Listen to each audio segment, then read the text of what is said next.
আসসালামু আলাইকুম রহমতুল্লাহি ওয়াবারাকাতুহু। আলহামদুলিল্লাহি রাব্বিল আলামিন ওয়াসসালাতু ওয়াসসালামু আলা আশরাফিল আমবিয়া ওয়াল মুরসালিন ওয়া আলা আলিহি ওয়া সাহবিহি আজমাইন ওয়া বা'দ।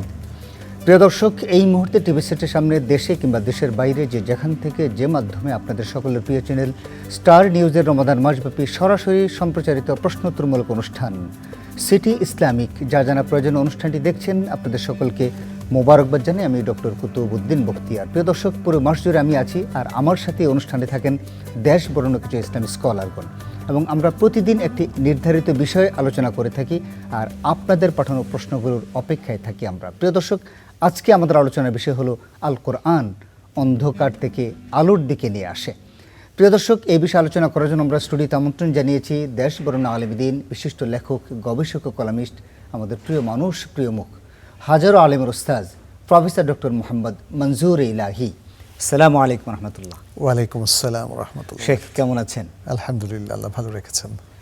প্রিয় দর্শক, আপনারা আমাদেরকে টেলিফোন করতে পারেন 096060909009 এই নম্বরে বিষয় সংশ্লিষ্ট তথা জীবন ঘনিষ্ঠ। প্রিয় দর্শক, রমাদান মাস প্রায় একেবারেই শেষ প্রান্তে।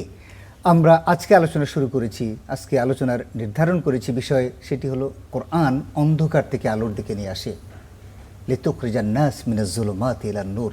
প্রিয় দর্শক, আপনাদের কাছ থেকে আমরা কোরআন বিষয়ে প্রশ্ন প্রত্যাশা করি ইনশাআল্লাহ। তাছাড়া আপনারা জীবন ঘনিষ্ঠ প্রশ্ন আমাদেরকে করতে পারেন। আপনাদের সকল প্রশ্নের জবাব কোরআন এবং সুন্নাহর আলোকে ইনশাআল্লাহ আমরা এই অনুষ্ঠান থেকে দেব। শেখ, আজকে আমাদের আলোচনার বিষয় কোরআন অন্ধকার থেকে আলোর পথে নিয়ে আসে। প্রথম জিজ্ঞাসা আপনার কাছে, কোরআন কিভাবে অন্ধকার থেকে মানুষকে আলোর দিকে নিয়ে আসে? আলহামদুলিল্লাহ ওয়াসসালাতু ওয়াসসালামু আলা রাসূলিল্লাহ ওয়া আলা আলিহি ওয়া আসহাবিহি ওয়া ওয়ালা।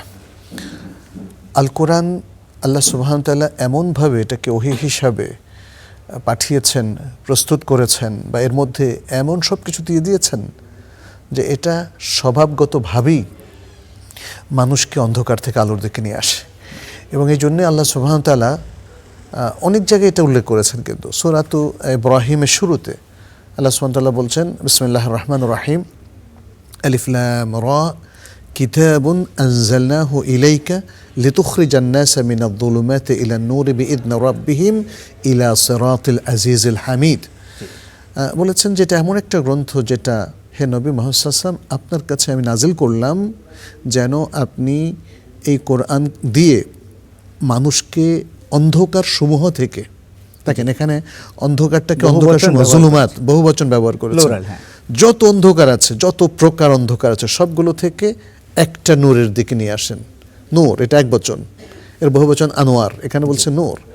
কোরআন ইটসেলফ এত বিগ একটা লাইট, এত বিগ একটা আলোকবর্তিকা যে পৃথিবীর যত ধরনের, বা শুধু পৃথিবী না, এই জগতের যত ধরনের অন্ধকার আছে সবটা রিমুভড হয়ে যাবে এই কোরআনের মাধ্যমে। কিভাবে সেটা বলেছেন, বিইذনি রাব্বিহিম, with the permission of their Rab, their Lord, তাদের রবের অনুমতিক্রমে। সো এটা নির্ভর করে আল্লাহ সুবহানাহু ওয়া তাআলার অনুমতির উপরে। আল্লাহ তাআলা অনুমতি দিয়েছেন, ফলে এই শুধু ছোট্ট কোরআনটা, দেখেন এই ছোট্ট কোরআন দিয়ে জগতের যত অন্ধকার সবগুলো দূর করা সম্ভব। কোন দিকে? ইলা সিরাতিল আজিজিল হামিদ, মহাপরাক্রমশালী, মহাপ্রশংসিত আল্লাহ রাব্বুল আলামিনের রাস্তার দিকে, পথের দিকে। আমরা দেখি যে আল্লাহ সুবহানাহু ওয়া তাআলা আরও কিন্তু বহু জায়গায় কোরআনের এই সুন্দর কথাটা উল্লেখ করেছেন। স্বয়ং কোরআন তো হলো আল্লাহর কালাম, অতএব আল্লাহ নিজেও তার এই হেদায়েতের মধ্য দিয়ে, তার ওহীর মধ্য দিয়ে, তার নানা প্রক্রিয়ার মধ্য দিয়ে মানুষকে জুলুমাত থেকে নূর এবং আলোর দিকে নিয়ে আসেন। যেমন আল্লাহ সুবহানাহু ওয়া তাআলা বলছেন, এটা আয়াতুল কুরসির পরপরই বলছেন, আল্লাহু ওয়ালিয়ুল্লাযীনা আমানু ইউখরিজুহুম মিনাজ যুলুমাতি ইলান নূর। আল্লাহ হচ্ছেন যারা ঈমানদার তাদের বন্ধু এবং তাদের অভিভাবক, তিনি তাদেরকে সব ধরনের অন্ধকার থেকে আলোর দিকে নিয়ে আসেন।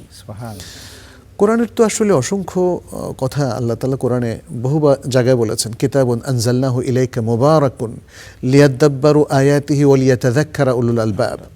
এটা একটা বরকতময় গ্রন্থ যেটি আমি আপনার উপর নাজিল করলাম যেন মানুষ এর আয়াতগুলো নিয়ে চিন্তা গবেষণা করে এবং বুদ্ধিমান মানুষ গ্রহণ করে উপদেশ। এখানেও কিন্তু খুব খুব গুরুত্বপূর্ণ কথা আল্লাহ তাআলা বলেছেন কোরআন শুধুমাত্র একটা ওহী, একটা মন্ত্রের মতো, আর তার আলোকে সবাই ভালো হয়ে যাবে এমন নয়। এর জন্য গবেষণার প্রয়োজন আছে, এর জন্য কোরআন বোঝার প্রয়োজন আছে, এবং এর জন্য মানে যাতে করে তাদের মনের ভিতরে যে কলুষতা, জীবনের চর্চার মধ্যে যে অন্ধকার অলিগলিগুলো আছে, সেগুলোকে কলুষমুক্ত করতে হলে তাকে গবেষণা প্রসূত আগাতে হবে, তাকে শিক্ষার আলোকে আলোকিত হতে হবে, তাকে কোরআনের লেসনগুলো নিতে হবে এবং তার বুদ্ধিকে কাজে লাগাতে হবে। বুদ্ধিকে কাজে সে অন্ধকার থেকে আলোর দিকে, তখন সে এবং কোরআনের উপদেশটাকে গ্রহণ করতে হবে, তখন সে অন্ধকার থেকে আলোর দিকে আসবে। ধন্যবাদ শেখ আপনাকে। আমরা এবারে যে বিষয়টা জানতে চাচ্ছি, কোরআন মাজিদ অধ্যয়ন করা কি ফরজ? কোরআন মাজিদ পুরোটা অধ্যয়ন করা ফরজ কিনা সেটা না গিয়ে আমরা বলবো টু সাম এক্সটেন্ট, জি, কিছু না কিছু অধ্যয়ন করা, মুখস্থ করা এটা ফরজ। কেন?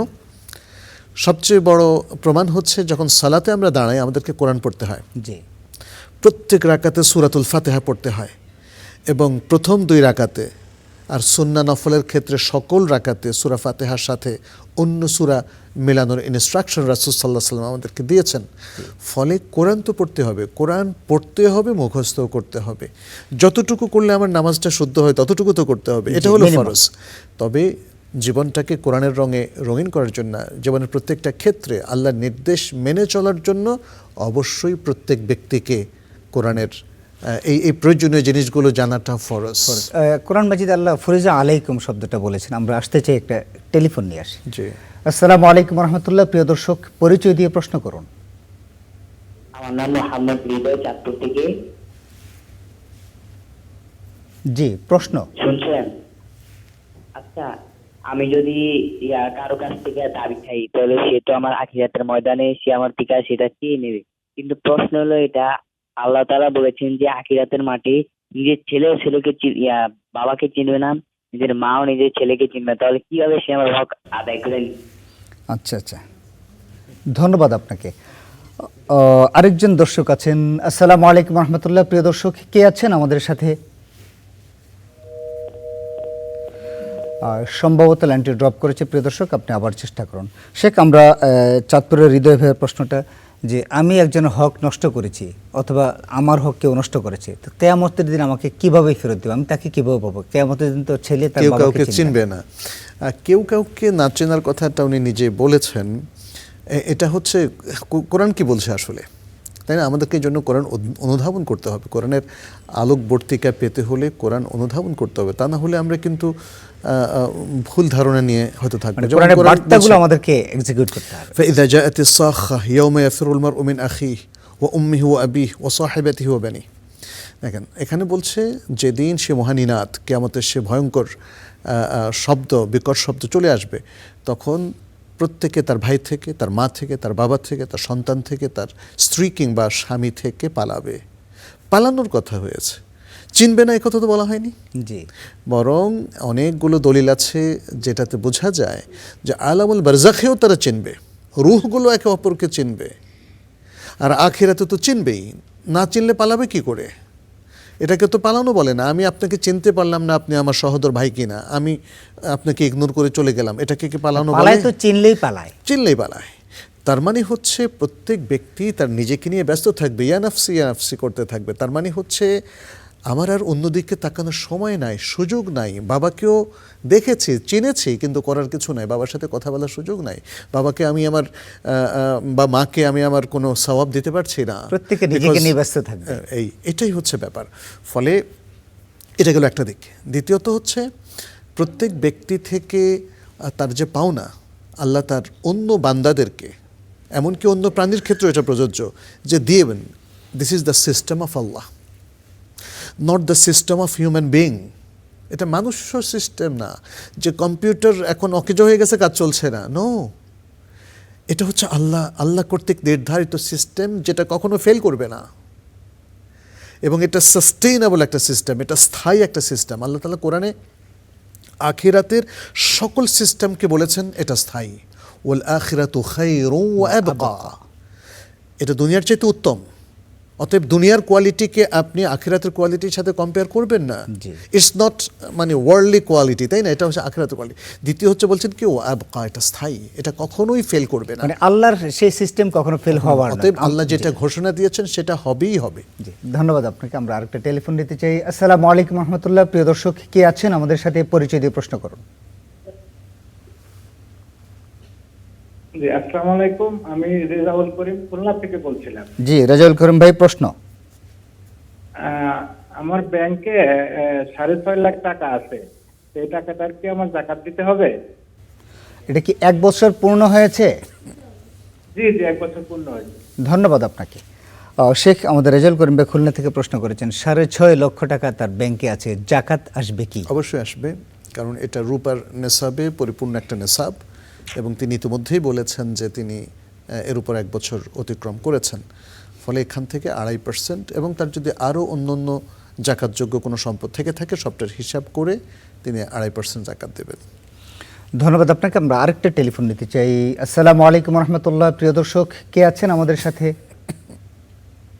জি, ওয়ালাইকুম আসসালাম। আমার নাম হচ্ছে দাউদ, আমার বাসা হচ্ছে বাড্ডায়। জি, দাউদ ভাই বাড্ডা, প্রশ্ন। জি জি, আমার প্রশ্ন হচ্ছে যে আমি জুম্মার নামাজ পড়ার সময় 1 রাকাত পাইছি, আর 1 রাকাত কি আমার নিজের পড়ে ফেলতে হবে, নাকি ওই 1 রাকাত পড়ে হুজুরের সাথে সালাম ফিরাই দিতে হবে? ধন্যবাদ আপনাকে। শেখ আমাদেরকে দাউদ ভাই বাড্ডা থেকে প্রশ্ন করেছেন, জুমার সালাতে যদি 1 রাকাত পান, বাকি 1 রাকাত তিনি কি করবেন?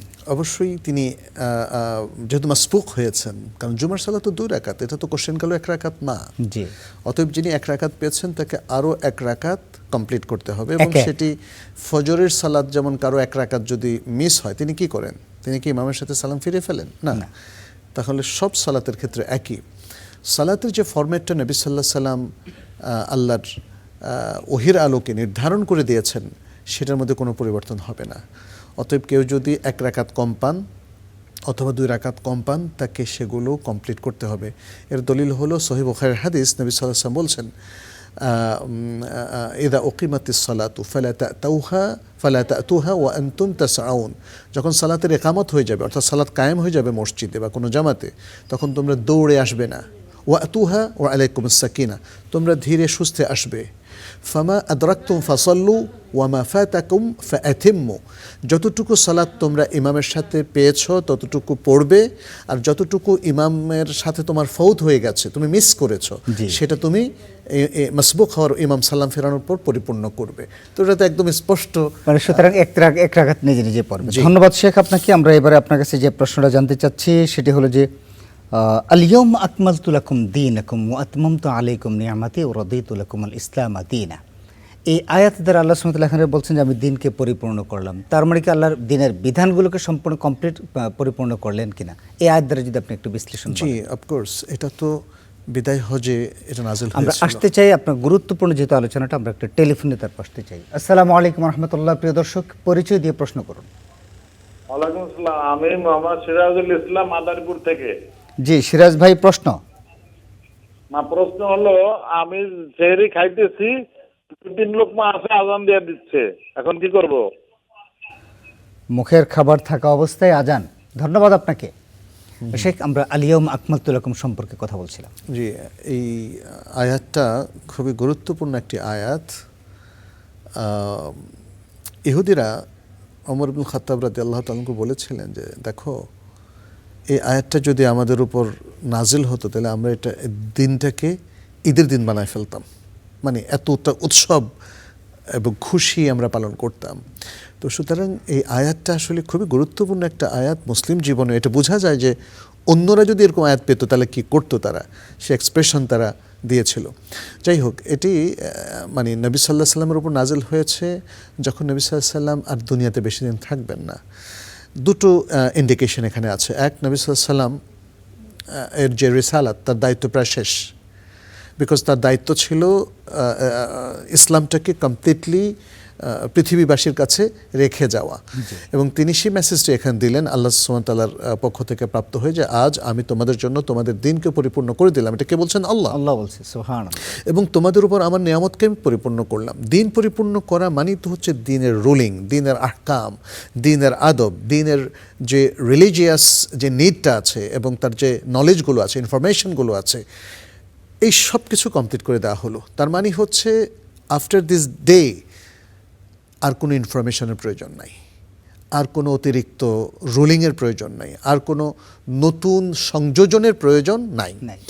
So it's a great message. আসলে আজকে যে আমরা বেদাতের কথা বলি, ইনোভেশন, দিনের মধ্যে নতুন নতুন জিনিস মানুষ প্রচলিত করে এটাকে দিনের অন্তর্ভুক্ত করে নিয়েছে, তাই না? আজকে আপনি দেখবেন পৃথিবীর বিভিন্ন দেশে, আফ্রিকাতেও দেখবেন অনেক নতুন নতুন সালাত তারা চালু করেছে, অনেক দরগা চালু করেছে, অনেক মাজার চালু করেছে, এবং এই সমস্ত জায়গায় নানা কনসেপ্টে তারা কাজ করছে এবং এগুলোকে সাধারণ মানুষের কাছে দিনের অংশ হিসাবে উপস্থাপন করছে। এটাকে বলা হয় বেদাহ এবং ইনোভেশন। এই আয়াতটা প্রমাণ করছে এই ইনোভেশনগুলো উইল নট বি অ্যাকসেপ্টেড, এটা গ্রহণযোগ্য না। নবী সাল্লাল্লাহু আলাইহি ওয়াসাল্লাম তো বলে গেছেন, ইয়াকুম ওয়া মুহদাসাতিল উমুর ফাইন্না কুল্লা মুহদাসাতিন বিদআহ ওয়া কুল্লা বিদআতিন দালালাহ ওয়া কুল্লা দালালাতিন ফিন্নার। সাবধান, তোমরা দিনের মধ্যে নতুন নতুন সংযোজন করবে না, কারণ দিনের মধ্যে দিনের নামে, in the name of religion, যদি কেউ নতুন কোনো কিছু সংযোজন করে তাহলে সেটা হবে বেদআহ। আর প্রত্যেক বেদআহ হবে দালালাত তথা মিসগাইডেন্স এবং ভ্রষ্টতা, আর প্রত্যেক ভ্রষ্টতা leads to the hell fire, জাহান্নামের দিকে মানুষকে নিয়ে যায়। তাহলে বেদাত অনেক মানুষ বুঝতে পারে না যে আমি তো এটা আল্লাহর জন্য করেছি, আমি তো চোখে পানি এসছে, কান্নাকাটি করেছি, এই যে ওরস টরস, এই নানা ধরনের যে বেদাতি কর্মকাণ্ড আমরা দেখি। তাহলে আমরা এই আয়াত দ্বারা বুঝতে পারলাম যে আল্লাহর বিধান সুস্পষ্ট ওই দিন থেকে কমপ্লিট হয়ে গিয়েছে। তারপরে কোনো বিধান আর ধর্মীয় অনুভূতিতে ধর্মের মধ্যে ইনক্লুড হবে না। তার মানে হচ্ছে আপনি ইসলামের কোনো জিনিস যদি এখন পেতে চান তাহলে আপনাকে হয় কিতাবুল্লাহ মানে কোরআনে অথবা সুন্নাহর মধ্য থেকে নিতে হবে, কোনো মানুষের ব্যক্তির এক্সপ্লেনেশন থেকে নয়, বরং রাসূল সাল্লাল্লাহু আলাইহি ওয়াসাল্লামের লাইফস্টাইল, তার কথা, তার কাজ, সাহাবায়ে কেরামের কথা কাজ, যারা কোরআনকে খুব ক্লোজলি দেখেছেন এবং সে অনুযায়ী আমল করেছেন, এই জায়গাগুলো থেকে, এই রিসোর্সগুলো থেকেই ইসলামটাকে আমাদের নিতে হবে, এর বাইরে নয়। জাযাকাল্লাহ শেখ। আমরা আরেকটা টেলিফোন নিতে চাই। আসসালামু আলাইকুম ওয়া রাহমাতুল্লাহ। প্রিয় দর্শক, পরিচয় দিয়ে প্রশ্ন করুন। ওয়া আলাইকুম আসসালাম ওয়া রাহমাতুল্লাহ। হাবিবুর রহমান, রাজশাহী। জি হাবিব ভাই, প্রশ্ন হচ্ছে, বর্তমান সমাজে মহিলাদের ঈদের সালাত মসজিদে আদায় করা হচ্ছে পুরুষের ইমামতিতে, এটা কতদূর জায়েজ? মানে মসজিদে আদায় হবে কিনা? ধন্যবাদ আপনাকে হাবিব ভাই। আমরা বিরতির পর এসে আপনার প্রশ্নের জবাব দিতে চাই শেখ। আমরা ছোট্ট একটি বিরতিতে যেতে চাই। প্রিয় দর্শক, আপনারা দেখছেন সিটি ইসলামিক, যা জানা প্রয়োজন। ছোট্ট একটি বিরতিতে যাচ্ছি। বিরতির পর ফিরে আসছি। চমৎকার কিছু প্রশ্ন আছে আমার সাথে, জানতে হলে থাকুন স্টার নিউজের পর্দায়। স্টার নিউজের রমাদান মাসব্যাপী সরাসরি সম্প্রচারিত প্রশ্নোত্তরমূলক অনুষ্ঠান সিটি ইসলামিক, যা জানা প্রয়োজন অনুষ্ঠানে। প্রিয় দর্শক, আজকে আমরা আলোচনা করছি আল কোরআন অন্ধকার থেকে আলোর দিকে নিয়ে আসে মানব জাতিকে। হে মানুষ, তুমি কি মুক্তি চাও? কোরআনে আসতে চাও? অন্ধকার থেকে আলোর পথে আসতে চাও? চলে আসুন কোরআনের পথে। প্রিয় দর্শক, আজকে আমরা এই বিষয়ে আলোচনা করছি। আমাদের সাথে আছেন প্রফেসর ডক্টর মোহাম্মদ মনজুর ইলাহি। শেখ, আপনার কাছে এবার আমরা যে প্রশ্নটা রাখতে চাই, আমাদের হাবিব ভাই রাজশাহী থেকে প্রশ্ন করেছেন, ঈদের সালাতে মহিলারা অংশগ্রহণ করতে পারবে কিনা এবং সেটা মসজিদের মধ্যে পুরুষ ইমামের ইমামতিতে। ধন্যবাদ আপনাকে। এখানে দুটো প্রশ্ন, মূলত মহিলাদের অংশগ্রহণের ব্যাপারে উম্মে আতিয়া আল আনসারিয়া রাদিয়াল্লাহু তাআলা আনহার যে হাদিস সহিহ বুখারীতে এসেছে, সেখানে স্পষ্ট করে নবী সাল্লাল্লাহু আলাইহি সাল্লাম নারীদেরকে নির্দেশ দিয়েছেন ঈদগাহের সালাতুল ঈদে অংশগ্রহণ করার জন্য। তো এখানে আরও বেশ কিছু জিনিস আছে। বলেছেন যে কোনো মহিলার যদি চাদর না থাকে, পর্দার ব্যবস্থা না থাকে, আরেকজন থেকে ধার করে হলে যেন সে যায়। আরেকটি ইনফরমেশনও আছে, বলছেন যারা হায়েজরত অবস্থায় মাসিকে আছে তারা তো সালাত পড়বে না, তাহলে তারা ঈদগাহে অংশগ্রহণ করবে, যাবে, সালাত থেকে একটু দূরে থেকে তারা ঈদের আনন্দে সামিল হবে। তার মানে হচ্ছে নবী সাল্লাল্লাহু আলাইহি সাল্লাম খুবই স্ট্রংলি রেকমেন্ড করেছেন যাতে করে আমাদের নারীরা ঈদের সালাতে অংশগ্রহণ করে, অথবা যারা মাসিকের মধ্যে আছে তারা ঈদগাহে আসে। এবং সালাতে অংশগ্রহণ না করে এদের যে সৌন্দর্য বা কল্যাণ সেগুলো প্রত্যক্ষ করে। এবং স্কলারদের আলোচনা শুনে। ইয়াস, এবং এটা তো একদম আপনি দেখবেন যে এটা অনেকগুলো রেওয়ায়েত, জি। অনেকগুলো হাদিস গ্রন্থে, এবং সহিহ বুখারী তো একাধিক রেওয়ায়েত আছে। কিন্তু আমি দেখছি আমাদের বাংলাদেশে আসলে নারীরা আসে না, এটা খুব অদ্ভুত। আপনি দেখেন হারামাইনে কিন্তু মহিলারা আসে। দ্বিতীয়ত হচ্ছে যে মসজিদে নাকি ঈদগাহে, এখানে বেসিক প্রিন্সিপাল হচ্ছে আল আসল বলা হয়, বেসিক প্রিন্সিপাল হচ্ছে ঈদগাহে ঈদের নামাজ পড়া। নবী সাল্লাল্লাহু আলাইহি সাল্লাম মসজিদে নববী রেখে আপনি দেখেন এখন যেখানে এই যে মসজিদ আবু বকর, তারপর মসজিদ গামামা, যে এরিয়াটা জি। হারাম থেকে একটু পশ্চিম পাশে, ওই জায়গা ছিল খালি জায়গা। ওখানে নবী সাল্লাল্লাহু আলাইহি ওয়াসাল্লাম ঈদগাহে নামাজ পড়তেন, সালাতুল ইস্তিসকা পড়তেন, মসজিদে না পড়ে বাইরে পড়তেন যাতে অধিক লোকের সমাগম হয়। এবং তারপরে আবু বকর রাদিয়াল্লাহু তাআলা পড়েছেন, সেখানেই পরবর্তীতে টার্কিরা তার নামে একটা মসজিদ করে। ওমর ইবনুল খাত্তাব রাদিয়াল্লাহু তাআলা ওই এরিয়াতে পড়েছেন। আর একটু দূরে দেখবেন যে মসজিদ ওমর ইবনুল খাত্তাব, তারপর মসজিদ আলী, মসজিদ ওসমান, 4 খলিফার নামে 4টা মসজিদ করা হয়েছে এই এরিয়াতে, কারণ এখানে ঈদের সালাত হতো। তাহলে বোঝা গেল যে ঈদের সালাত বাইরে পড়াটা উত্তম। কিন্তু কোনো কারণে, যেমন বাংলাদেশের মতো প্রেক্ষাপটে আমরা যে দেখি ঢাকা শহরে ঈদগাহ কয়টা, খুব কম। ফলে মানুষ এত বেশি, প্রায় 2 কোটির উপরে মানুষ, তাই না ঢাকা শহরে, এতগুলো ঈদগাহ তো নাই। তাহলে মসজিদে পড়া জায়েজ আছে। এবং যে কারণে আজকেও দেখি যে হারামাইনের মসজিদ ভিত্তিক কিন্তু সালাত হচ্ছে, কারণ এখানে ঈদগাহের আমাদের যে ঈদগাহগুলো আছে তার চেয়ে অনেক বড় জায়গা বাইরে আছে। আপনি মদিনায় দেখেন, মক্কায় দেখেন। ফলে মসজিদ কেন্দ্রিক সালাত সেখানে হচ্ছে, কারণ হলো এর কোনো বাধা নাই, শরিয়াতে এটা নিষিদ্ধ নয়, এবং ডিসকারেজও করা হয়নি যে মসজিদে পড়া যাবে না। তাহলে মসজিদে পড়া যাবে। জাযাকাল্লাহ শেখ। আমরা আরেকটা টেলিফোন নিতে চাই। আসসালামু আলাইকুম ওয়া রাহমাতুল্লাহ। প্রিয় দর্শক, পরিচয় দিয়ে প্রশ্ন করুন। মোহাম্মদ শাহনাওয়াজ নাটোর থেকে বলছিলাম। জি, সানাউল্লাহ।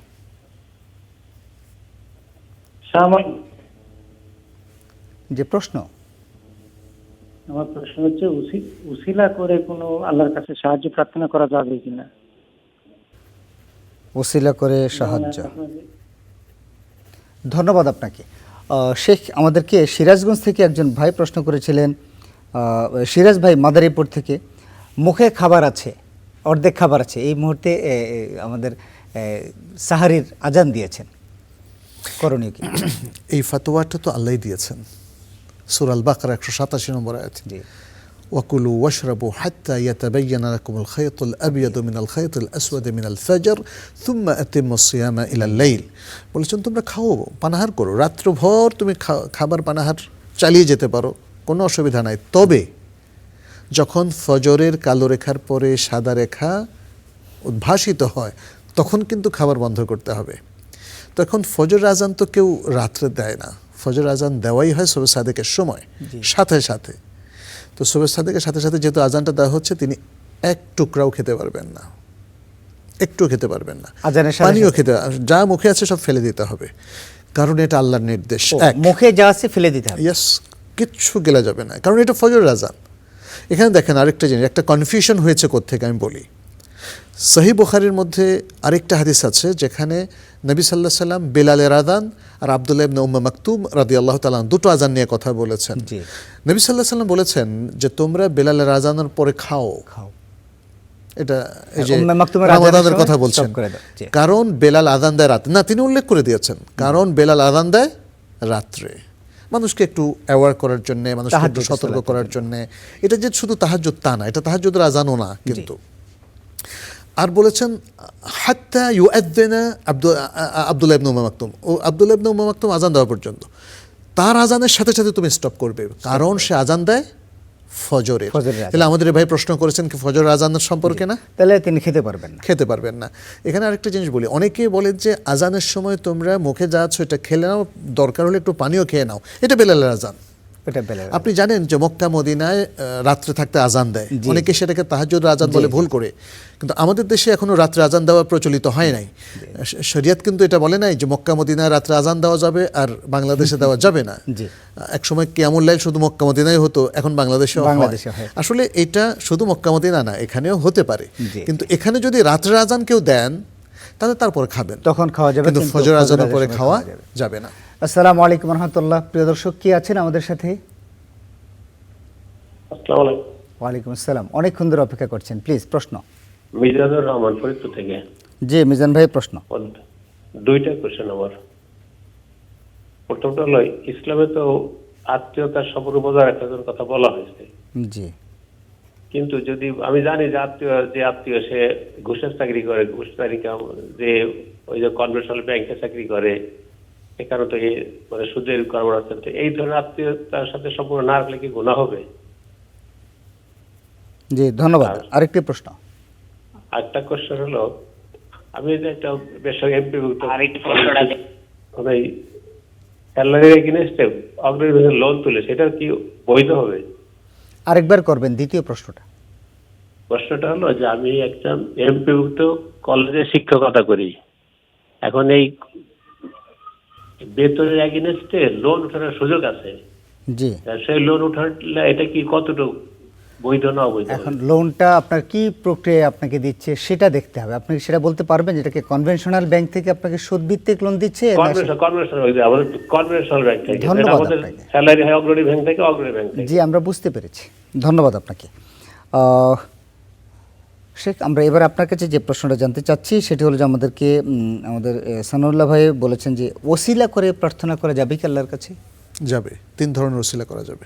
জি এটা কোরআন এবং সুন্নাহ দ্বারা প্রমাণিত। প্রথম হচ্ছে আমালে সালেহ, উত্তম আমল। আপনি যে কোনো আমল, ঈমান যেমন আমাদের একটা আমল, কোরআন পড়া একটা আমল, নবী সাল্লাল্লাহু আলাইহি সাল্লামের ইত্তেবা করা আরেকটা আমল। তাহলে আপনি আল্লাহর কাছে বলতে পারেন, আল্লাহ আমরা ঈমান এনেছি, অতএব আমাদেরকে ক্ষমা করো। জি কোরআনে এই ধরনের আয়াত কিন্তু আমাদেরকে শিখিয়ে দেওয়া হয়েছে। আমরা তোমার নবী সাল্লাল্লাহু আলাইহি সাল্লামের ইত্তেবা করি, এই যে ইত্তেবা করছি এর বিনিময়ে এই ওসিলায় আমাদেরকে ক্ষমা করে দাও, এটা করতে পারবেন।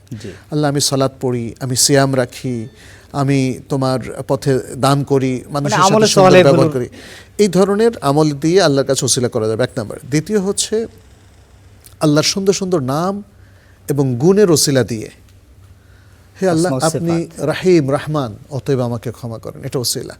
হে আল্লাহ আপনি যেহেতু রহিম, আপনি যেহেতু রহমান, আপনি যেহেতু করুণাময়, অতএব আমাকে ক্ষমা করেন। আপনি গাফফার, হে আল্লাহ আমাকে ক্ষমা করে দিন। এই যে আল্লাহর সুন্দর সুন্দর নাম, এগুলো অনেকগুলো আছে, আপনি দেখবেন নাম এবং গুণ একই সময়ে। তাহলে এগুলোর বিনিময়ে বা এগুলোর ওসিলা দিয়ে দোয়া করা যাবে।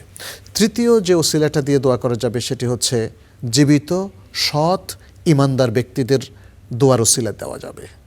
হ্যাঁ, যেমন ধরেন আপনি জীবিত ব্যক্তি যিনি সৎ ব্যক্তি, ইমান সজ্জন, তার কাছে গিয়ে বলবেন আপনি আল্লাহর কাছে আমার জন্য দোয়া করুন যেন আল্লাহ আমাকে বারাকা দেন, যেন আল্লাহ আমাকে ক্ষমা করে দেন। তাহলে এটা একটা ওসিলা হয়ে গেল। কিন্তু মানে ওসিলার ফরম্যাট সবসময় একই রকম থাকতে হবে এমন জরুরি না যে এটার ওসিলায়, এমন বলা দরকার নেই। কিন্তু এটা এক ধরনের ওসিলা, আপনি আমার জন্য দোয়া করবেন আর আল্লাহ সেটা কবুল করবেন, তাহলে এটা ওসিলা হলো না? এটা ওসিলা হলো। এর অনেক দলিল আছে, যেমন নবী সাল্লাল্লাহু আলাইহি ওয়াসাল্লামের জীবদ্দশায় সাহাবায়ে কেরাম তার কাছে বলতো, ইয়া রাসূলুল্লাহ চারিদিকে খরা, আপনি বৃষ্টির জন্য দোয়া করুন। বৃষ্টি আসতো, ইয়া আল্লাহ চারিদিকে এত বৃষ্টি হয়ে গেছে, পানিতে বন্যা হয়ে গেছে, বৃষ্টি থামার জন্য দোয়া করুন। এটা তো আপনি জানেন, বুখারী শরীফে বিখ্যাত হাদিস। নবী সাল্লাল্লাহু আলাইহি ওয়াসাল্লামের ইন্তেকালের পরে সাহাবায়ে কেরাম নবী সাল্লাল্লাহু আলাইহি ওয়াসাল্লামের, যেহেতু তিনি ইন্তেকাল করেছেন, তার কবরের পাশে গিয়ে বলতেন না ইয়া রাসূলুল্লাহ আমাদের জন্য দোয়া করেন, কারণ এটা তখন নিষিদ্ধ, করতে হবে জীবিত ব্যক্তির কাছে। এই জন্য তারা নবী সাল্লাল্লাহু আলাইহি ওয়াসাল্লামের চাচা আব্বাসের কাছে এসে দোয়া করতেন। যেমন তিনি জীবিত থাকতে ইস্তেসকার দোয়ার জন্য তার কাছে যাইতেন, এখন নবী সাল্লাল্লাহু আলাইহি ওয়াসাল্লামের ইন্তেকালের পরে আব্বাসের কাছে তারা দোয়া চাইতেন যেন আল্লাহর কাছে দোয়া করেন বৃষ্টির জন্য। এতে প্রমাণিত হলো জীবিত সৎ ব্যক্তির দোয়ার ওসিলা করা যায়। ধন্যবাদ আপনাকে। আমরা আরেকটা টেলিফোন নিতে চাই। আসসালামু আলাইকুম রহমতুল্লাহ। প্রিয় দর্শক, পরিচয় দিয়ে প্রশ্ন করুন। আসসালামু আলাইকুম, কুতুব ভাই, আমি মহিদুর বলছি মোহাম্মদপুর থেকে। জি জি জি ভাই, প্রশ্ন হলো, যদি আমার টাকা ফিক্সড থাকে ব্যাংকে, সেই টাকা যাকাত দিতে হবে কিনা? কত টাকা, সেটা পরিমাণ কত? মনে করেন 20 লাখ 15 লাখ, কেমন সেটার জাকাত দিতে হবে কিনা? ধন্যবাদ আপনাকে। আমরা আপনার প্রশ্নের জবাব দেব ইনশাআল্লাহ। প্রিয় দর্শক, শেখ, আমাদের আরেকজন দর্শক আছেন, আমরা টেলিফোন নিয়ে আসি। আসসালামু আলাইকুম রহমতুল্লাহ। আসসালামু আলাইকুম। আসসালাম। পরিচয় দিয়ে প্রশ্ন। আমার চট্টগ্রাম থেকে বলতেছি। আমার প্রশ্ন হলো সালাতুল নামা নিয়ে। সালাতুল নামা অনেকে বলে যে নাই দলিলে, অনেকে বলে আছে। কোন সালাতের কথা বলছেন? সালাতুল তাসবিহ। সালাতুত তাসবিহ। জি, আমরা এই প্রশ্নের জবাবটা সম্ভবত আপনার প্রশ্নের আমরা একটা জবাব দিয়েছিলাম আমরা। না না, আমি আর করিনি প্রশ্ন। ওকে জি, আরেকটি প্রশ্ন জি। হুজুর, আরেকটা প্রশ্ন হলো, আমি ওয়াক্ত হলে নামাজ পড়ে ফেলি আজানের আগে, তো এটা কি কোনো সমস্যা? মানে আমার সমস্যার কারণে আমি পড়ে ফেলি ওয়াক্তের পরে। ওয়াক্তের আগে তো সালাত পড়া যাবে না। ওয়াক্তের পরে, ওয়াক্তের পরে। হ্যাঁ, ওয়াক্তের পরে, ওয়াক্ত সময় হলে আপনি পড়তে পারবেন। আমরা শেখের কাছ থেকে জানবো জি। ধন্যবাদ আপনাকে। আসসালামু আলাইকুম। আসসালাম শেখ। এবারে আপনার কাছে যে প্রশ্ন আমরা করতে চাই, মিজান ভাই শরীয়তপুর থেকে প্রশ্ন করেছেন, আমাদের আত্মীয়তার সম্পর্ক রক্ষা করতে হবে, কিন্তু আত্মীয়তা যদি সুদ ঘুষের উপর অনবরত থাকেন তাহলে তার সাথে আমরা সম্পর্ক কীভাবে রক্ষা করব? ধন্যবাদ। আত্মীয়তার সম্পর্ক রক্ষা করাটা তো ফরজ, সিলাতুর রাহিম বলা হয়। আচ্ছা, এখন সমস্যা হচ্ছে আত্মীয় যদি আমাকে শিরকের দিকে, কুফরের দিকে ডাকে, অথবা আত্মীয় নিজে যদি সুদ ঘুষ কিংবা এরকম কোনো হারাম জিনিসের সাথে সম্পৃক্ত থাকে, তখন সম্পর্ক রক্ষা করব কি করে? এটি আল্লাহ সুবহানাহু ওয়া তাআলা সূরা লোকমানের মধ্যে কিন্তু একটা মূলনীতি আকারে বলে দিয়েছেন যে আত্মীয় আপনজনেরা যদি এমন কোনো অনাচারে লিপ্ত থাকে, তখন আমরা কিভাবে তার সম্পর্ক রক্ষা করব। যেমন সবচেয়ে কাছের আত্মীয়কে মা এবং বাবা, এখানে আল্লাহ তাআলা বলছেন, ওয়া ইন জাহাদাকা আলা আন তুশরিকা বি মা লাইসা লাকা বিহি ইলমুন ফালা তুতি'হুমা ওয়া সাহিবহুমা ফিদ দুনিয়া মা'রুফা। বলেছেন, যদি মা বাবা তোমাকে আমার সাথে শরীক করতে বাধ্য করে যে বিষয়ে তাদের কোনো জ্ঞান নাই, তাহলে তোমরা তার আনুগত্য করো না, আর দুনিয়া তাদের সাথে সুন্দরভাবে সহাবস্থান করো। তাহলে আত্মীয়দের মধ্যে আমরা প্রধান দুই আত্মীয়ের কথা পেয়ে গেলাম, যে মা বাবা যদি অনাচারের মধ্যে লিপ্ত থাকে, শিরকের দিকে ডাকে, তাদের সেটা মানা যাবে না, তাদের অনাচারের সাথে সম্পৃক্ত হওয়া যাবে না, তাদের অনাচার থেকে কোনো সুযোগ নেওয়া যাবে না, তাদের হারাম থেকে কিছু খাওয়া যাবে না, কিন্তু তাদের সাথে দুনিয়ার সুন্দর সহাবস্থান করতে হবে। তাহলে অন্য আত্মীয়দের ক্ষেত্রেও তাই, মামা, খালা, মানে অন্য আত্মীয় স্বজন, ভাই বেড়াদার, চাচতো ভাই, কাজিন যারা আছেন, তারা যদি কোনো সুদ সম্পৃক্ত চাকরিতে থাকেন অথবা ঘুষের সাথে লিপ্ত থাকেন, তাহলে আমি তাদের বাড়িতে খাবো কি না এটা আমাকে একটু ভাবতে হবে। আমাকে নিশ্চিত হতে হবে তাদের বাড়িতে আমি হালালটাই খাচ্ছি। এটা আমি নেগোশিয়েট করতে পারি তার সাথে, যে ভাইজান আপনার ইনকামটা যদি হালাল হয় তাহলে আমি খাবো। এটা আমাদের সমাজে এখন রেওয়াজ শুরু হয় না, কিন্তু করতে হবে তাই না? কারণ আমি হারামটা কেন খাবো? কারণ আমাদের সমাজে তো শুধু সুদ আর ঘুষ থেকেই মানুষ উপকৃত হয় না, মানুষ কিন্তু অন্যের অধিকার নষ্ট করে, যে ভোক্তাদের ঠকায়া, তারপর অনেক অসৎ ব্যবসায়ীরা ইয়ে করে। যদি সবাইকে আমি এন্টারটেইন করি, সবার বাসায় যদি আমি খাই, তাহলে তো হলো না, ভালো মন্দ, তাহলে তো আমি মন্দকে উৎসাহিত করলাম। আমাকে অবশ্যই বলতে হবে তুমি তোমার হালাল ইনকাম থেকে আমি খাবো, এক। দ্বিতীয়ত হচ্ছে অন্য ব্যাপারে আমি কি তাকে বলবো সুদখোর, আমি কি তাকে বলবো তুমি ঘুষখোর, তোমার সাথে আমার কোনো সম্পর্ক নাই, এই আচরণ করা যাবে না। জি, এতটা অফেন্সিভ এবং আক্রমণাত্মক মোডে কারোর সাথে আচরণ করা যাবে না। তাকে আমরা পরামর্শ দিতে পারি। ইয়েস, তাকে আমরা পরামর্শ দেবো, ভাই এই কতটুকু কথা শুনেছি, আপনি এটা থেকে ফিরে আসেন, দেখেন কোরআন সুদ ঘুষের ব্যাপারে কি ভয়ঙ্কর কথা বলেছে। একদিকে নসিহা, তাইলে আমাদের সম্পর্ক হবে দুই রকম। এক, সুন্দর সম্পর্ক, সারা পৃথিবীর ভালো মন্দ সকল মানুষের সাথে আমি যদি একজন ভালো মানুষ হই, আমি সুন্দর সম্পর্ক রাখবো, গুড রিলেশন। হ্যাঁ। আর দ্বিতীয় হচ্ছে তাকে নসিহা করা, এটাকে বলে দাওয়াতি সম্পর্ক। তাকে বলা আপনি কোরআন পড়ুন, আপনি দেখুন এখানে সুদ ঘুষ নিয়ে বা হারাম ইনকাম নিয়ে কি বলেছে, এভাবে সুন্দর কিছু নসিহা করে তাকে সৎ করার চেষ্টা করা। জাযাকাল্লাহ শেখ। আমরা আরেকটা টেলিফোন নিতে চাই। আসসালামু আলাইকুম রাহমাতুল্লাহ। প্রিয় দর্শক, পরিচয় দিয়ে প্রশ্ন করুন। জি, আসসালামু আলাইকুম। ওয়ালাইকুম আসসালাম। প্রশ্ন? জিয়াউদ্দিন বলছি ঢাকা থেকে। জি। প্রশ্ন হলো, আব্বা আম্মা মারা যাওয়ার পরে যে আমাদের যে সম্পত্তি, এই সম্পত্তিটা ভাগ করে দেওয়ার জন্য বড় ভাইকে বলার পরে উনি ভাগ করে দেয় নাই, না দেওয়াতে ভাই বোনের চাপে কোর্টে বন্টনের মামলা করি। জি। বন্টনের মামলা যখন করি তখন সে একটা জাল দলিল সাবমিট করে কোর্টে যে সব সম্পত্তি আব্বা আম্মা আমাকে দিয়ে গেছেন। জি। কিন্তু অদ্যাবধি তাকে অনেক সাহায্য সহযোগিতা আমি করছি, এখনো সে আমার কাছে টাকা চায়। আমার কাছ থেকে টাকাটা নিয়ে তার উকিলের ফিস দিয়ে আমার এগেনস্টে মামলায়, তাইলে তাকে কি সাহায্য সহযোগিতা করা আমার কি উচিত হবে? 73 একটা ভুয়া দলিল সাবমিট করছে আমার বন্টনে। ধন্যবাদ। আমরা আপনার প্রশ্ন বুঝতে পেরেছি ভাইজান, আমরা প্রশ্ন বুঝতে পেরেছি। আরেকজন দর্শক আছেন আমাদের সাথে। আসসালামু আলাইকুম রাহমাতুল্লাহ। আসসালামু আলাইকুম। ওয়ালাইকুম আসসালাম। হুজুর, আমি একজন ব্যবসায়ী, ধরেন একজন সুদখোরের সাথে আমি ব্যবসা করব, তো ওনাকে আমি বললাম যে আপনি আমাকে 1 টন রড কিনে দেন 1 লক্ষ টাকা দিয়ে, আমি 3 মাস পরে আপনাকে 1,05,000 টাকা দিব আর কি। তো সেক্ষেত্রে তার সাথে আমার ব্যবসাটা কি বৈধ হবে কিনা? ধন্যবাদ আপনাকে শেখ। আমরা বিরতির একটু সময় হয়েছে, বিরতিতে আমরা যেতে চাই। বিরতির পর আপনার কাছে যে প্রশ্ন আমরা জানতে চাই সেটি হলো যে শিক্ষকদের একটি শিক্ষা লোন রয়েছে যেটা কনভেনশনাল ব্যাংক থেকে দিয়ে থাকে, শিক্ষা লোনটা কতটুকু জায়েজ আমরা জানতে চাই ছোট্ট একটা বিরতির পর। প্রিয় দর্শক, আপনারা দেখছেন সিটি ইসলামিক যা জানা প্রয়োজন। ছোট্ট একটি বিরতিতে যাচ্ছি, বিরতির পর ফিরে আসছি। আশা করছি আপনাদেরকে বিরতির পর পাবো ইনশাআল্লাহ।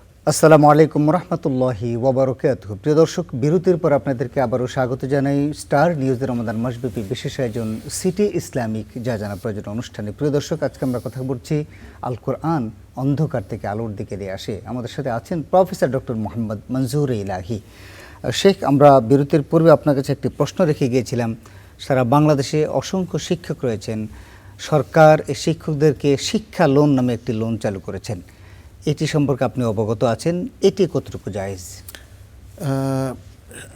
শিক্ষা লোন যেটা, আমরা কিন্তু যখন প্রশ্নটা নেওয়া হলো তখন জানতে পারলাম এটা কনভেনশনাল ব্যাংকে। জি। তো কনভেনশনাল ব্যাংকে অর্থাৎ সুদি সিস্টেমে এই লোনটা শোধ করার সময় তাকে শোধ দিতে হবে। ইসলাম এটাকে কখনোই অ্যালাউ করে না। জি। আমরা আশা করব যে প্রত্যেকটা লোনের ক্ষেত্রে বিশেষ করে সরকার যখন তার জনগণকে এবং বিশেষ করে শিক্ষকদেরকে, শিক্ষকরা জাতি গড়ার কারিগর এবং যে কোনো দেশের প্রেক্ষাপটে শিক্ষকদের মর্যাদা কিন্তু সবচেয়ে বেশি এবং তার নিডও সবচেয়ে বেশি। অতএব যে কোনো সরকার, মুসলিম সরকার বিশেষ করে, তারা চেষ্টা করেন আমাদের এই শিক্ষকদের কিছু না কিছু সুবিধা দিতে। এই সুবিধাটা যেন ইসলামিক পদ্ধতিতে দেন, নিদেন পক্ষে যেন প্যারালালি ইসলামিক সুবিধাও রাখা হয়, আবার সুদভিত্তিক যেটা তো আছে ওটা তো রাখা হয়, আর বলার কোনো প্রশ্ন আসে না। আর ওটা তো আমরা রেকমেন্ড করব না, কারণ ওটা শরিয়া অ্যালাউ করে না।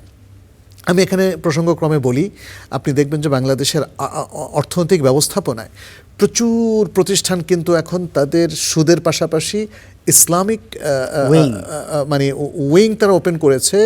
এটা এই জন্যে অনেকে মনে করেন এটা ধোঁকা দেওয়ার জন্য, আমি সেটা মনে করি না। আমি মনে করি এটা হচ্ছে যারা দিনদারির উপর থেকে এই সুযোগগুলো নিতে চান, এই ব্যবসায়িক সুযোগ, এই ডিপোজিট করার সুযোগ কিংবা এই জায়গায় ইনভেস্ট করার সুযোগ, তাদের জন্য একটা চমৎকার সুযোগ রাখা হয়েছে। আমি নিজে অনেকগুলো প্রতিষ্ঠানে কাজ করেছি এবং সেই প্রতিষ্ঠানগুলোতেও আমি দেখেছি যে অনেকে খুবই আন্তরিকতার সাথে ইসলামের যতগুলো শর্ত শারায়েত আছে তারা রক্ষা করার চেষ্টা করেন। তাহলে এই ইসলামিক উইংগুলো বা ইসলামিক এই জায়গাগুলো কিন্তু আসলে খুব সিরিয়াসলি মেনটেন করার চেষ্টা করা হয়, আর ভুল যদি হয় সেটা মানবিক কারণে।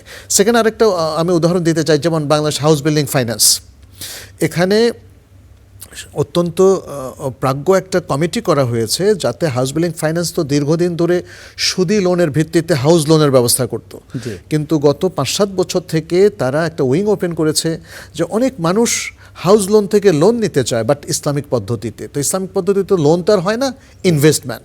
তাহলে ইসলামিক ইনভেস্টমেন্টের এই পদ্ধতি তারা অলরেডি ওপেন করেছে এবং বাংলাদেশ হাউস বিল্ডিং ফাইন্যান্স কর্পোরেশনে আপনি দেখবেন যে একটা শরিয়া বিভাগও আলাদা আছে।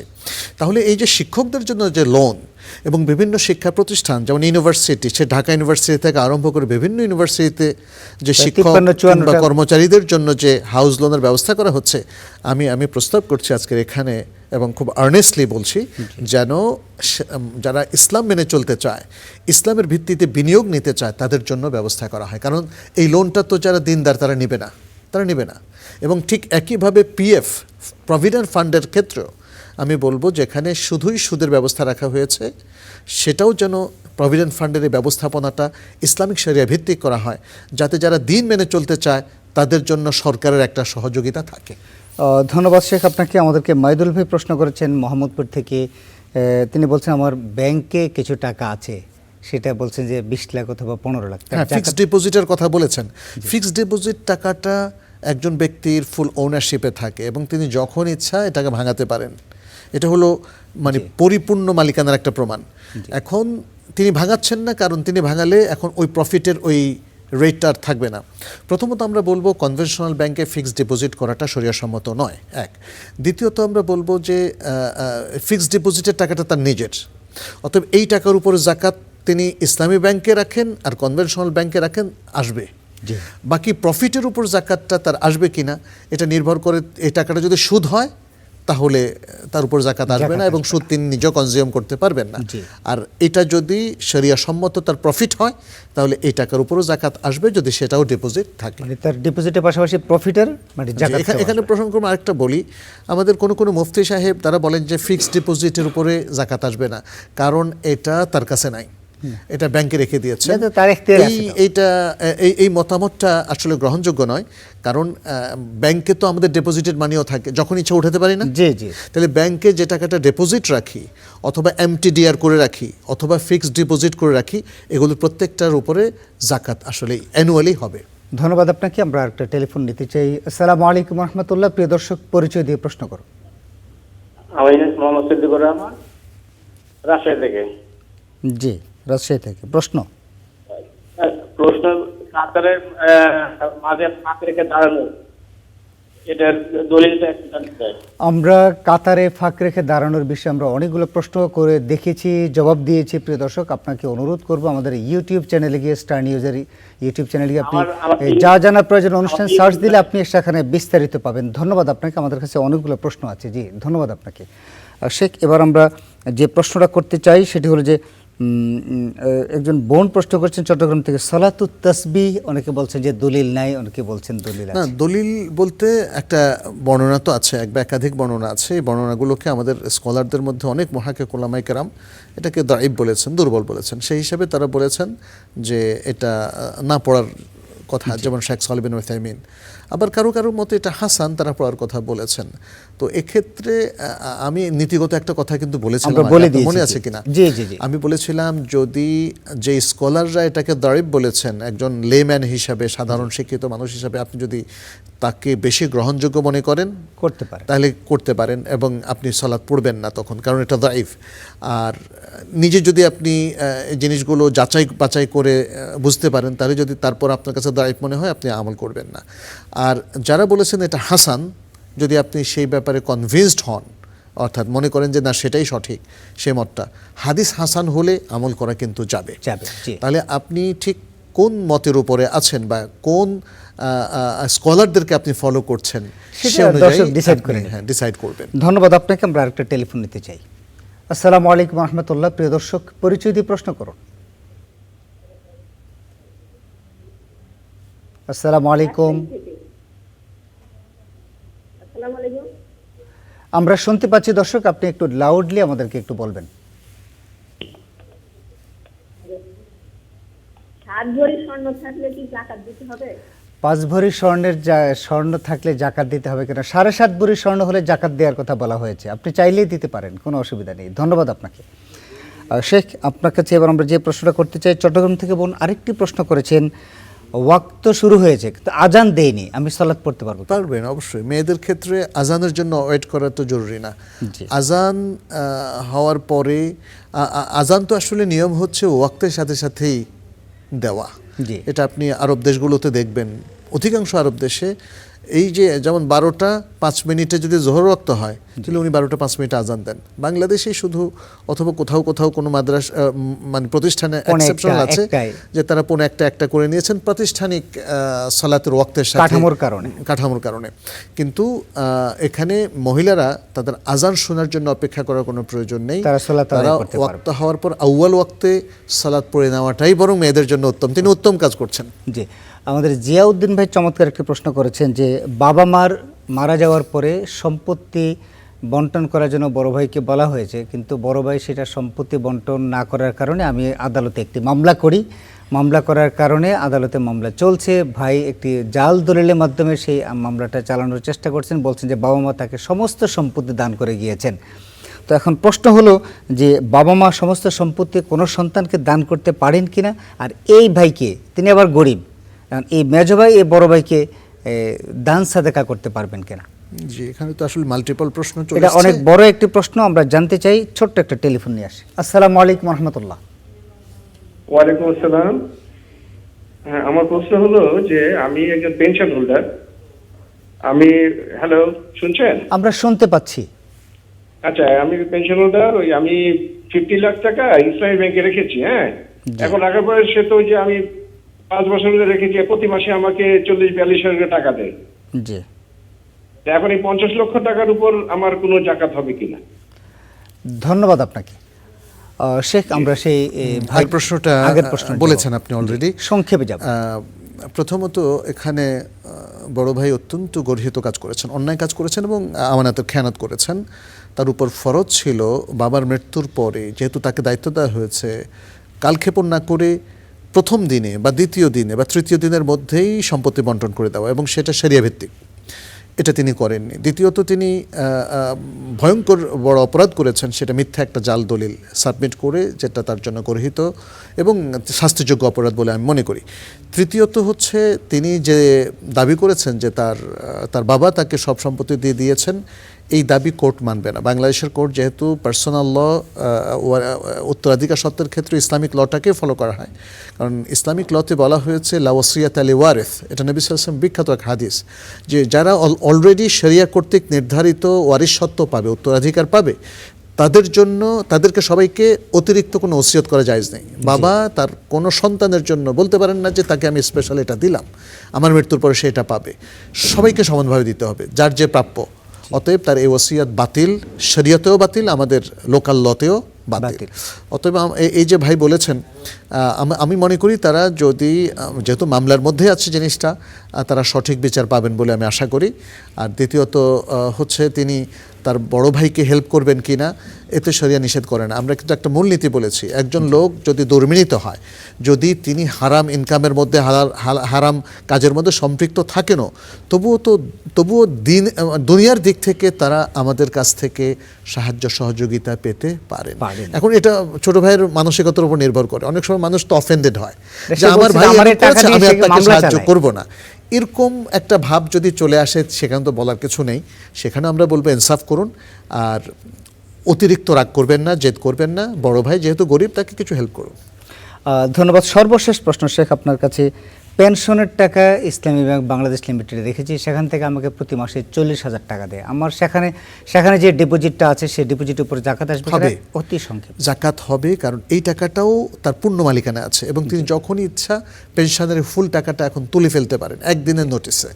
তো এটাই প্রমাণ করে যে এটা তার পূর্ণ মালিকানায় আছে। অতএব তিনি যে মাসে মাসে টাকাটা নেন, সেখান থেকে একটা অংশ আলাদা করে রাখবেন, যাতে করে তিনি বছরের শেষে এই 50 লাখ টাকার উপরে যে জাকাতটা আসে, সে টাকাটা 1.25 লক্ষ টাকা জাকাত আসে, সেটা যেন তিনি দিতে পারেন। জাযাকাল্লাহ। শেখ, আজকে অনেকগুলো প্রশ্নের জবাব আপনি আমাদেরকে দিলেন কোরআন এবং সুন্নাহর আলোকে। আল্লাহ আপনাকে জাযায়ে খায়ের দান করুন। বারাকাল্লাহু ফিকুম। প্রিয় দর্শক, এই ছিল আমাদের আজকের আয়োজন। আমরা আজকে আলোচনা করেছি কোরআন অন্ধকার থেকে আলোর দিকে নিয়ে আসে। আসলে কে নিয়ে আসে প্রিয় দর্শক? আমরা কি পুরো একটি মাস জুড়ে যে কোরআন নাজিলের মাসে আমরা কোরআনকে পড়েছি, অধ্যয়ন করেছি, খতমে তারাবিতে আমরা পড়েছি, অনেকগুলো কাজ করেছি, আমাদেরকে কে নিয়ে আসতে পেরেছি? আশা করছি পেরেছি। প্রিয় দর্শক, আসুন না আমরা কোরআন জানি, কোরআন মানি, নিজেদেরকে মানি, পরিবারকে মানাই, সমাজকে মানাই, রাষ্ট্রকে মানাই এবং উম্মাকে কোরআনের মেসেজগুলো পৌঁছে দিই। এই হোক আমাদের অঙ্গীকার। এই প্রত্যাশা শেষ করছি আমাদের আজকের অনুষ্ঠান। প্রিয় দর্শক, আপনাদেরকে বলে রাখি, আগামীকালকে আমরা সাদাকাতুল ফিতর এবং ঈদ উল ফিতর সম্পর্কে আলোচনা করতে চাই, আর আপনাদের কাছ থেকে চমৎকার প্রশ্ন প্রত্যাশা করছি। এই প্রত্যাশায় শেষ করছি আমাদের আজকের অনুষ্ঠান। আল্লাহ আমাদের সকলকে ভালো রাখুন, সুস্থ রাখুন। আজকে যা শুনলাম তা যেন আমল করতে পারি, এই প্রত্যাশায়। আসসালামু আলাইকুম ওয়া রাহমাতুল্লাহি ওয়া বারাকাতুহু।